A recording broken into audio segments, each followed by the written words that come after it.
सालों पहले फारस देश में अली बाबा और कासिम नाम के दो भाई रहते थे। पिता के मृत्यु के बाद से दोनों भाई मिलकर अपने पिता का व्यापार संभालते थे। बड़ा भाई कासिम बहुत लालची था।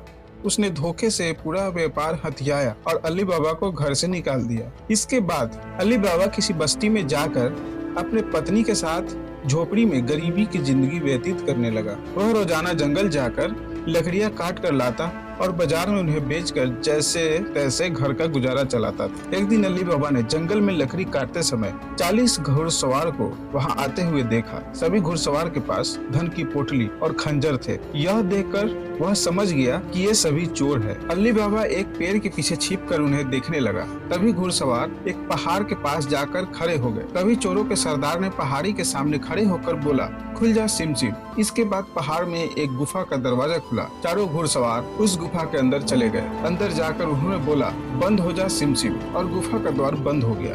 यह देख अली बाबा दंग रह गया। कुछ देर बाद वो दरवाजा फिर से खुला और उसमें से वे सभी घुड़सवार निकले और वहाँ से रवाना हो गए। अली बाबा यह जानने को बेताब हो गया कि आखिर इस गुफा में क्या है और वो सब यहाँ क्या कर रहे थे। इसके बाद उसने गुफा में जाने का फैसला किया। वह उस पहाड़ के सामने गया और बार बार चोरों के सरदार के शब्द बोलने लगा, खुल जा सिम सिम, खुल जा सिम सिम। गुफा का दरवाजा खुल गया। अली बाबा गुफा के अंदर गया और उसने देखा वहाँ सोने की गिन्नियां, सरपिया, गहने आदि रखे थे। चारों तरफ खजाना ही खजाना था।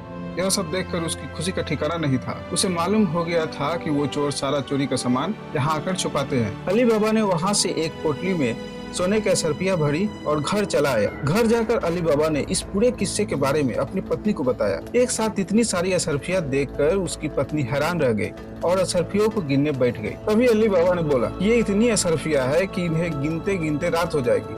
मैं गड्ढा खोदकर इन्हें छुपा देता हूँ, जिससे किसी को भी हम पर शक न हो। अली बाबा की पत्नी बोली, मैं इनकी गिनती नहीं कर सकती हूँ, लेकिन अंदाजे के लिए इन्हें तोल सकती हूँ ना। अली बाबा की पत्नी भागती हुई कासिम के घर गई और उसकी पत्नी ने गेहूं के तोलने के लिए तराजू मांगने लगी। यह देखकर कासिम के पत्नी को उस पर शक हुआ। उसने सोचा कि इन गरीब लोगों के पास अचानक उनके पास इतना अनाज कैसे आया। वो अंदर गई और तराजू के नीचे गोंद लगाई और उसे दे दिया। रात को अली बाबा की बीवी ने सारी असरफिया को तोला। तड़के सुबह उनका तराजू लौटा आई। कासिम की पत्नी ने तराजू को उल्टा करके देखा तो उस पर सोने की एक असरफी चिपकी हुई थी। उसने यह बात अपने पति को बताई। कासिम और उसकी पत्नी यह जान जल भून गए। दोनों की रात नींद नहीं आई। सुबह होते ही कासिम अली बाबा के घर गया और उसने धन का स्रोत पूछने लगा। यह सुनकर अली बाबा ने कहा, आपको कोई गलतफहमी हुई है, मैं तो एक मामूली सा लकड़हारा हूँ। कासिम ने बोला कि तुम्हारी बीवी कल हमारे घर से असरफिया तोलने के लिए तराजू लेकर गई। यह देखो, यह असरफी तराजू पर चिपकी मिली है। सच बताओ, नहीं तो मैं सबको बता दूंगा कि तुमने चोरी की है। यह सुनकर अली बाबा ने सच सच सारी कहानी बता दी। कासिम के मन में लालच आ गया। उसने खजाना हथियाने का प्लान बनाया और अगले ही दिन गुफा पहुंच गया। वह अपने साथ एक गधा भी ले गया ताकि उस पर खजाना लाद कर ला सके। गुफा के सामने पहुंचकर उसने अली बाबा ने जैसे बताया था वैसे ही किया। उसके खुल जा सिम सिम बोलते ही गुफा का दरवाजा खुल गया। अंदर पहुंचकर चारों तरफ खजाना देखकर वह भौचक्का रह गया।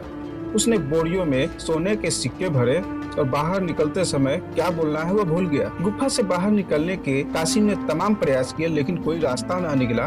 वह गुफा के अंदर कैद हो जाता है। कुछ देर बाद जब चोरों का गिरोह वहां पहुंचा तो उन्होंने देखा कि बाहर एक गधा बंधा है। वे समझ जाते हैं कि यहाँ कोई आया है। चोर अंदर जाते हैं और कासिम को ढूंढकर मार देते हैं। इधर जब कासिम घर नहीं पहुंचता तो उसकी पत्नी परेशान हो जाती है और अली बाबा के घर जाकर बड़े भाई को ढूंढकर लाने के लिए बोलती है। अली बाबा ढूंढता हुआ गुफा के पास पहुंचता है तो वहाँ उसके भाई के गधे को घास चरते हुए देखा।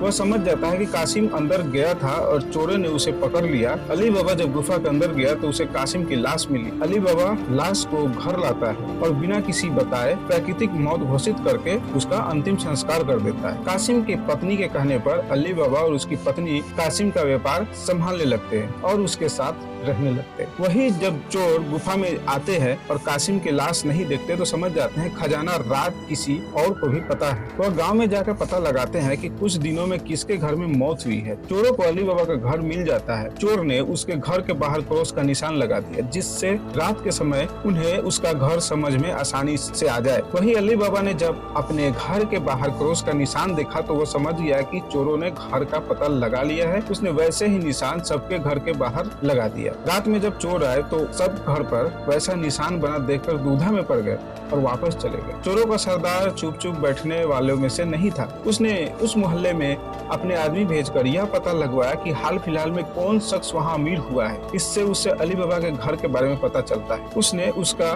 घर अच्छे से पहचाना और रात के समय में तेल व्यापारी बनकर उसके घर पहुंचा। वह अपने साथ तेल की 40 पीपों को लेकर गया, जिसमें 39 में चोर और एक पीपा में तेल था। उसने सोचा कि रात में जब सब सो जाएंगे तो वो सब मिलकर अली बाबा को मार देंगे। उसने अली बाबा से दोस्ती की और रात को उसके घर पर ठहरने की इजाजत मांगी। अली बाबा ने उसको खाना खिलाया और रात को रुकने की इजाजत दे दी। अली बाबा की पत्नी को तेल के व्यापारी पर शक हुआ।